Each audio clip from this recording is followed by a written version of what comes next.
அசிசியில் இடம்பெற்ற கோ Franciscan youth meeting நிறைவு நிகழ்வில் இளைஞர்கள் எழுப்பிய 3 முக்கியமான கேள்விகளுக்கு பதிலளித்த திருத்தந்தை லியோ அவர்கள் இன்றைய உலகில் கிறிஸ்துவின் நம்பகமான சாட்சிகளாக வாழ வேண்டிய வழிமுறைகளை விளக்கினார்.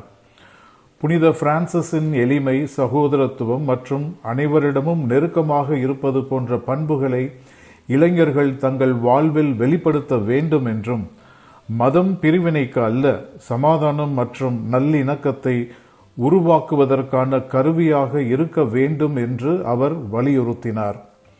மேலும் உண்மையான நற்செய்தி வாழ்வு அடிப்படைவாதத்திற்கு எதிரானது. அது பணிவு, இரக்கம் மற்றும் அனைவரையும் வரவேற்கும் மனப்பான்மையை வளர்க்கும் என்று கூறினார்.